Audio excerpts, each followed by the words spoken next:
Hello and welcome. So today, guys, I'm going to be sharing with you 4 fragrances that are new releases in 2024. 2 of them are niche and the other 2 are Middle Eastern. I had shared a couple of them with you in a previous video where I told you that I had them in my cart, but I didn't know if I was really going to pick them up or not. So today I'm going to be giving you a detailed review of each fragrance, as well as letting you know if I think they're a must-have fragrance, a maybe, or a complete miss. But before we jump right in, if this is your first time here, I'm Arahi, and in this channel we love to talk about fragrances because we love to smell fabulous at all times. I upload videos on Tuesdays, Thursdays, Sundays, and sometimes you even get a bonus video for the week. If that sounds like the type of content that you're interested in and like a good plan, then please consider subscribing, give this video a thumbs up, and don't forget, leave a comment. Let's go. So we're gonna go ahead and start with a fragrance that I know you've all been waiting for me to review. This fragrance is a Middle Eastern fragrance and it was inspired by Amouage Guidance. Yes, Amouage Guidance. And when I tell you, I'm just going to spoil it right now because I'm so excited and happy that I picked up this fragrance. Now, this fragrance was launched probably about a month ago, and I've had the opportunity to wear it for several days. And I'm going to, of course, give you a detailed review, but at the end of the review, I'm also going to tell you how much of Amouage Guidance is this fragrance really. So the name of the fragrance is Bayn Al Asrar, and it comes in this beautiful bottle.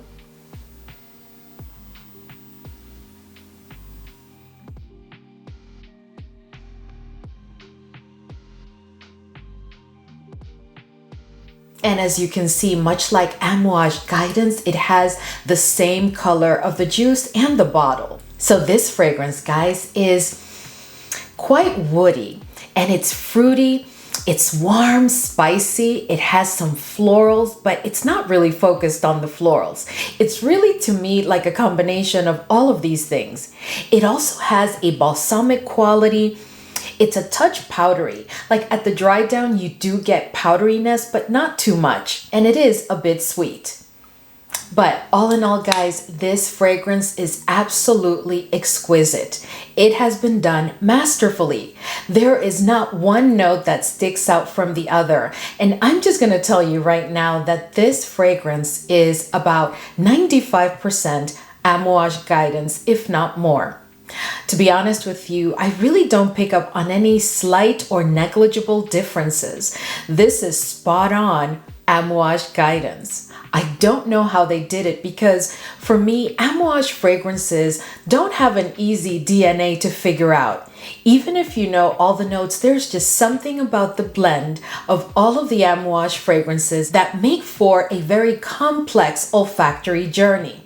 Well, the same journey that I get with Amouage Guidance is the exact same journey that I get with Bayn Al Asrar. The other great thing is that much like Amouage Guidance, the performance of this fragrance is stellar.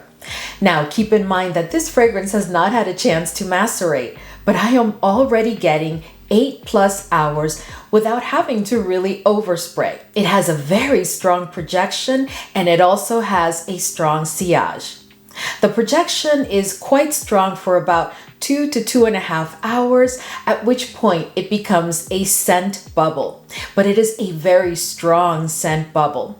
And after that, at around the 3-hour mark, it is definitely a skin scent. Much like Guidance, this is also a fragrance that will get you a ton of compliments, and it is truly a masterpiece. As far as the oud meter, I can tell you that I don't pick up on any oud in this fragrance. This fragrance is quite spicy, so you have to kind of enjoy a fragrance that is a bit spicy. But like I said before, there's such a wonderful combination of types of notes because you have those florals, you have some fruitiness, you have that spiciness, you have that balsamic quality, and then you have that beautiful powdery dry down.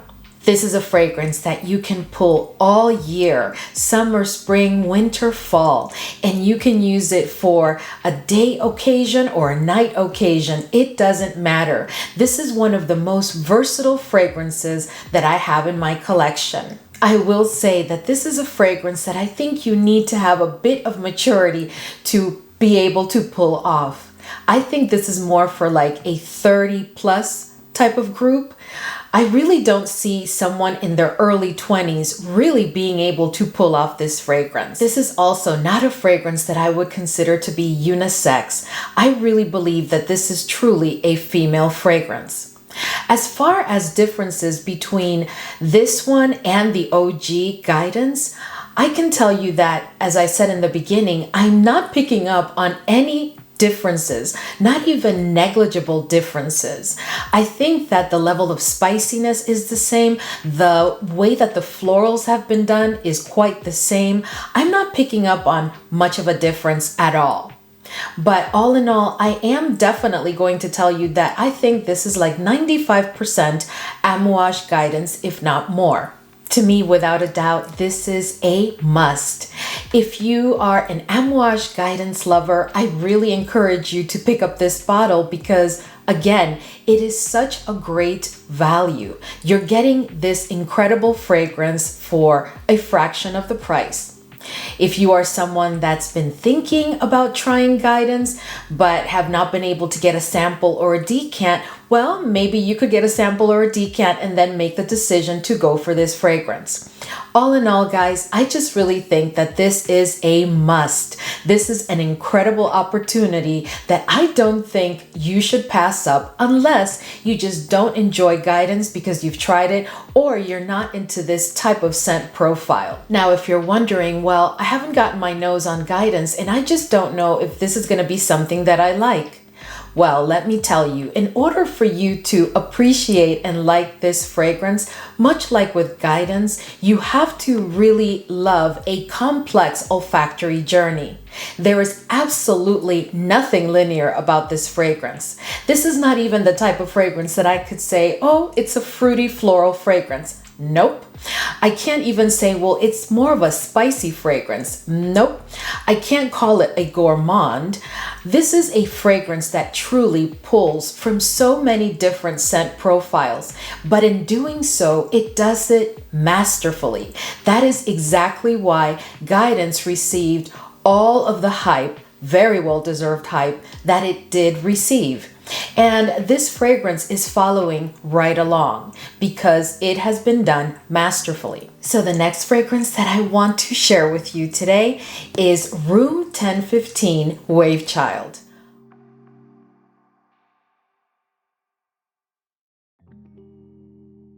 Oh my goodness, guys. Okay. We are going to have a serious conversation about this fragrance. And I don't do this frequently because I've told you I really don't like to kind of like bash or say anything kind of like not very positive about a fragrance. I just prefer not to bring it to the channel. But in the case of Wavechild, I definitely had to do it. So this fragrance was very, very hyped. It is still being very, very hyped. And this is supposed to be a fragrance that focuses on a very prominent note of watermelon with a combination of some citrusy notes and coconut. While this fragrance is lovely, I have to be honest with you. When I first received it and I immediately opened the box because I had heard so many wonderful things about this fragrance and such a level of hype that I just really wanted to know. But when I first sprayed it, I was underwhelmed. I was not very impressed. I just didn't think that it was that incredible. So I told myself, well, Arahi, maybe you're just having a kind of a weird off fragrance day. So I decided to put it aside. And then the next day I tried it again.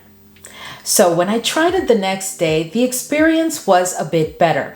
It's not that the first day it was completely unpleasant. It's just that maybe I had such high expectations of it that that it just totally disappointed me. On the second day, I still felt like it wasn't something that I thought was like so incredible as I've been hearing so many people talk about.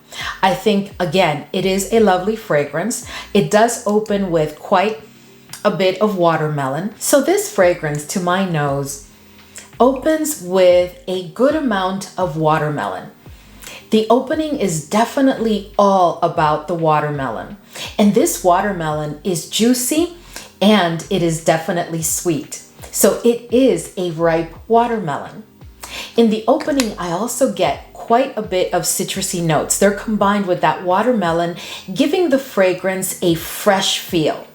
And those citrusy notes to me clearly are orange and lemon. Now, almost like a minute after that, I start to pick up on the note of coconut, followed by the note of cacao. It is so obvious to me that it is coconut and cacao like blended together, but I don't pick up on a creamy coconut yet. That will come later. What I do pick up on is just like the smell of a coconut, if you know what I mean. I pick up on the coconut and I pick up on the cacao, and it almost seems like the watermelon takes a backseat, giving way for the coconut to become the star of the fragrance, along with that very prominent note of cacao. I think one of the things that really emphasizes the note of coconut to my nose is the fact that there is a very dominant aquatic quality to this fragrance, at least to my nose. And that aquatic quality brings a level of saltiness with it. So I'm getting the coconut, which is a tad salty and feels like, you know, like you're in a beach setting. And then I also get that cacao, which kind of grounds the fragrance. At the dry down, now I get a creamy coconut with a very faint watermelon in the background. To my nose, it is no longer about the watermelon. It is more about the coconut and the combination of the coconut and the cacao with that like aquatic salty note. And there is definitely a lactonic touch to this. As far as oud meter, this is a fragrance that has no oud. I pick up no oud whatsoever. And as far as maturity, I think anybody can pull this off. This is definitely a fragrance that I would reserve exclusively for the spring and summer seasons. And this is not a fragrance that I would pull during those seasons for evening occasions, whether they're informal or more on the formal side. This is definitely a fragrance that I would keep only for daytime events. Right now, this fragrance is getting me 6 to 7 hours without having to overspray. And I do get a moderate sillage and a moderate projection. I get a strong projection during the first hour and a half, no more than that. And I would say that around hour 2 or 3, it is definitely a skin scent. I don't really get a scent bubble from this fragrance at all. In wearing this fragrance, it has really not garnered any compliments yet, but it's a very new fragrance in my collection. So maybe with time, you know, I'll start to get some compliments. All in all, guys, I'm just gonna have to tell you that, is this a must in my opinion? No, this is not a must. Is this for me right now a maybe? Yeah, I would say it's more of like a maybe. I'm just not completely sold on it. Yes, I did pick up the bottle. I really thought that based on the notes and everything that I've heard, it was going to be like a sure thing. And I was just so excited. I wanted to really love this fragrance. But I have to tell you, it's not that I dislike it. Again, it is a lovely fragrance, but I'm not quite feeling it completely. And I don't know, I'm still a little bit disappointed. So this is definitely a maybe for me. It's still not a miss yet, but it is definitely just a maybe I'll keep it in my collection, or maybe not. So for an affordable alternative, I have to tell you that I highly recommend that you pick up Assad Zanzibar from Lattafa, which has that coconut note, and it's been done in a very creamy way and also has that aquatic quality to it. It is a beautiful fragrance with great performance. And if you take this fragrance, because you're probably wondering, Arahi, sure, and where's the watermelon? Well, for that, you would pick up Batik, or maybe you have both already in your collection. Layer them, try it and tell me what you think. Especially if you already own Wavechild, mix these two and tell me what you think. Because in layering these two fragrances, what I find is that Batik gives me so much watermelon, and it also gives me that creaminess of the coconut. I'm not getting cacao, obviously, but I am definitely getting almost the same fragrance, but with more of a watermelon and coconut effect. All in all, guys, I really don't like to have a review where I'm not giving glowing remarks about a fragrance, especially if I've already picked up the full bottle. But I just felt that I just had to share my opinion. Keep in mind that this is just my opinion. If you've picked up Wavechild and you love it, well, enjoy it. You know, all of our noses are different, but that is definitely how I feel about this fragrance. So the next fragrance that I want to share with you is another Middle Eastern fragrance that, oh my goodness, guys, the amount of hype that this fragrance has received is just unbelievable. And I'm not going to spoil it for you. I'm just going to go ahead and give you the review. And then at the end, we can talk about how I really feel about this fragrance. But I am speaking about Qissa Delicios.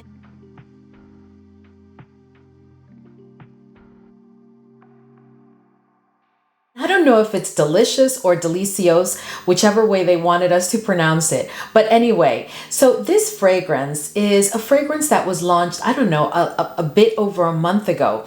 And I want to tell you guys, by the way, that this fragrance and also Bayn Al Asrar were sent to me. And thank you to the team for doing that. Thank you so much. So I've had the fragrance, and when I first received it, I did spray it out, you know, and I gave it a couple of days before trying it. I was very careful with Qissa this time because I don't know if you recall that I am really not into Qissa Pink at all.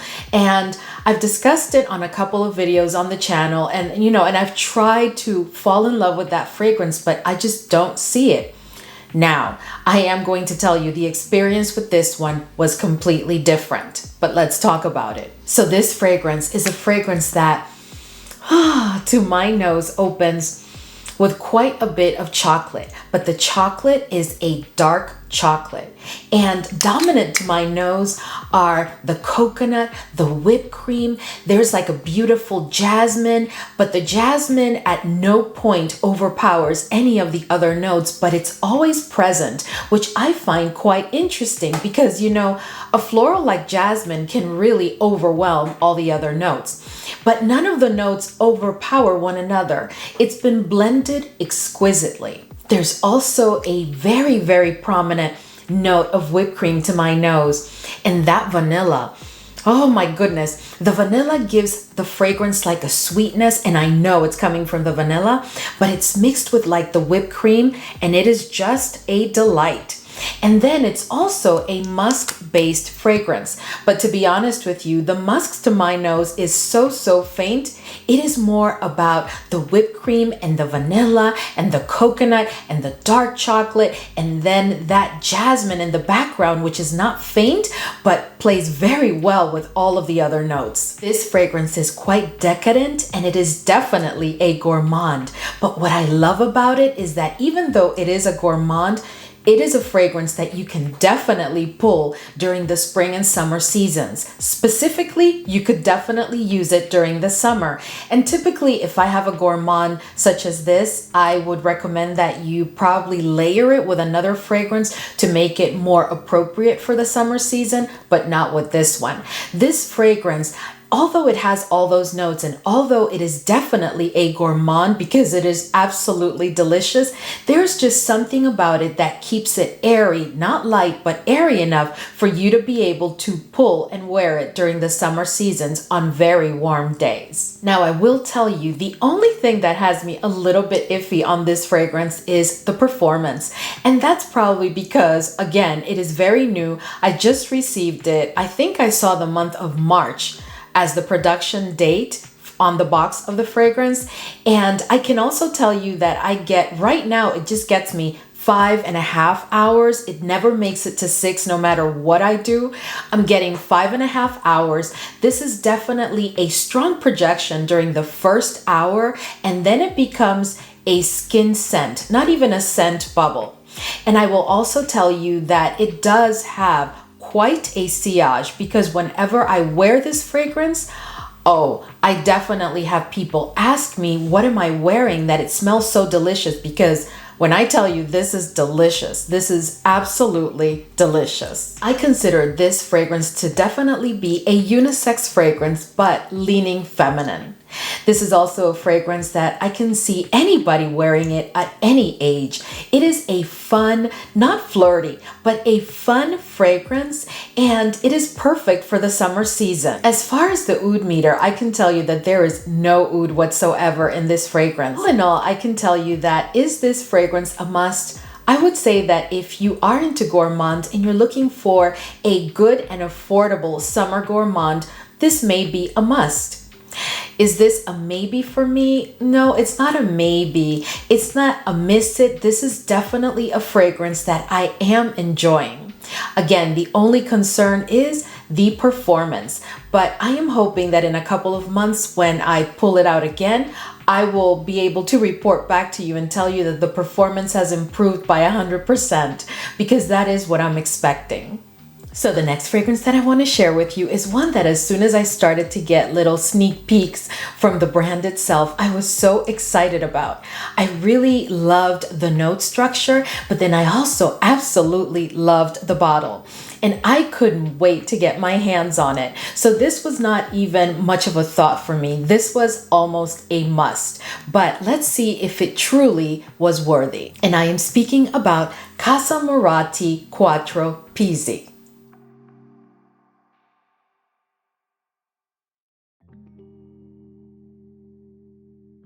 Now look at this gorgeous bottle.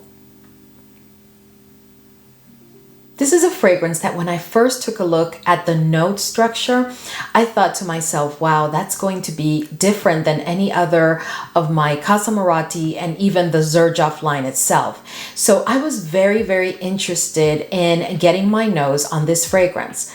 I was not able to get a decant or a sample fast enough, so I decided to just go for it. But I have to tell you, the opening of this fragrance is a bit much. It is quite strong. It is so sharp. I don't have any other fragrance within my Xerjoff or CASAMORATI collection that opens with this level of sharpness. And to my nose, what I get primarily in the opening is the rum and the davana. Immediately after that very strong opening, what I am getting is the pink pepper, and I'm also getting the tuberose. And the tuberose takes on a dominant role. But curiously enough, I can tell you this is not a tuberose dominant fragrance. And I had heard a couple of people say that this was a tuberose fragrance. It is a tuberose fragrance because it does have the note of tuberose, and in the olfactory journey, the tuberose is dominant at some point. But I have to tell you, to my nose, it's really not about the tuberose. I'm getting the rum, I'm getting the davana, I'm getting the tuberose, and I am also getting a strong tobacco. Now, the tobacco is not that dry and very like earthy kind of tobacco. No, this tobacco almost smells like if it was infused by that rum. After that very strong and piercing opening, because guys, when I tell you that is a very, very strong opening, the rum and the davana definitely did a number to my nose. And then because the pink pepper comes in, then it adds that spiciness to the fragrance that is just very, very interesting to my nose. And interestingly enough, throughout the entire journey, I really don't pick up on the coconut until almost the dry down. And when the coconut appears, it does not appear to take a prominent role. Oh no, the coconut is definitely in the background. It's not faint, but it's not a present coconut. So it's not a note that makes really a statement to my nose. Then at the dry down, it just seems that what I'm getting is this spicy rum infused tobacco, which again is not an obnoxious tobacco. It's been done beautifully, but still what I am getting is like a rum infused tobacco with some spiciness from the pink pepper. And then all of that activity is going on with a backdrop of like a tuberose note that again is still not dominant, but is definitely present. You can definitely pick up on the tuberose at the dry down. But then I also pick up on the note of hay. There is a quality that I can't even explain. It is definitely a very present note of hay. But paired with the tuberose, it just makes for a very, very interesting and extremely different experience. At all this, you also have the coconut, but the coconut is so faint. It's almost like the tuberose and the hay have decided not to allow the coconut to shine. So do I enjoy the fragrance at the dry down? I have to tell you that the dry down, and I am going to use this word, the dry down to my nose is quite tolerable. It is a very different fragrance. I just really know that this is one of those fragrances that you are going to have to allow yourself to get adjusted to, if you know what I mean. This is a very different and complex fragrance. It has a very interesting combination of notes, but for someone like me, I love journeys like that. I love challenges such as this one. I just don't like it when I pick up a fragrance at this price point and it's just like a regular fragrance. So I'm very happy that there is a level of challenge and complexity to the olfactory journey of this fragrance. Not to mention the fact that, of course, I love the bottle. This is a fragrance that has absolutely no oud. I don't pick up on any oud. And it's also a fragrance that I would definitely recommend exclusively for spring, summer, and fall. This is not a fragrance that I know I would never pull this fragrance for the winter season. I just don't think it would be a good match. I also think that this is a fragrance that anybody of any age can definitely pull off. This is also a fragrance that you can carry during the day, during the night. You can dress it down, you can dress it up. Formal occasions, all occasions. The one thing I will tell you about this fragrance, this is bordering on beast mode. And I have a feeling that as it sits, no, it's not a Middle Eastern fragrance, but all fragrances do need some settling time. And I don't know what the journey of the fragrance was to get to my hands, but I can tell you that this is a fragrance that right now is giving me 8+ hours without overspraying. It has a very strong projection for the first 2 hours plus, and at that point it becomes a scent bubble. And the scent bubble is quite strong, and the sillage is not moderate, it is above moderate. And this is a fragrance that has not garnered me any compliments, but is definitely a fragrance that people want to know what I'm wearing.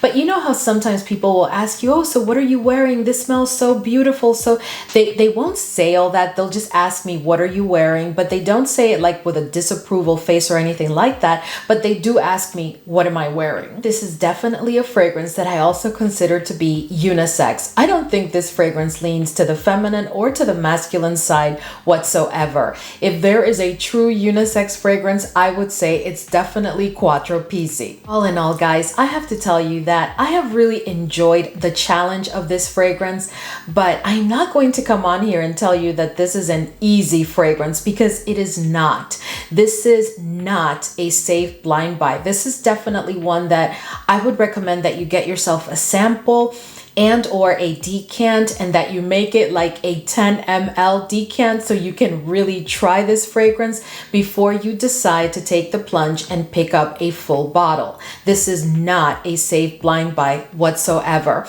And this is not mass appealing either. This is a fragrance that I just know is going to take some time for people to adjust and to really appreciate the entire olfactory journey. So to me, is this fragrance a must, a maybe, or a miss? This is definitely not a miss, because as I told you, although I've had all those challenges, this is a fragrance that I'm really appreciating because of how different that olfactory journey is, and the mix of those notes is just incredible. But is this a must? This is not a must until you really fall in love with it. And I don't think that this is a fragrance that if you've only used it for a couple of weeks or a month, I don't think that you'll be able to say that this is a must. So I'll have to stick with it's a maybe, even though I know that this is one that I will keep in my collection. All right, guys, so we have reached the end of today's video, and I hope that this was enjoyable for you. I wanted to make sure to bring you a detailed review of these new gems in my fragrance collection, and all in all, I can tell you that I am happy with all of them except probably for Wavechild. But give me some time to use Wavechild and really kind of understand more how I'm feeling about it and what is it that is really not convincing me about having picked it up. Anyway, guys, thank you so much as always for hanging with me. I hope that I was able to provide you with good value around making some decisions if you were considering any of these fragrances, and I will see you in the next video.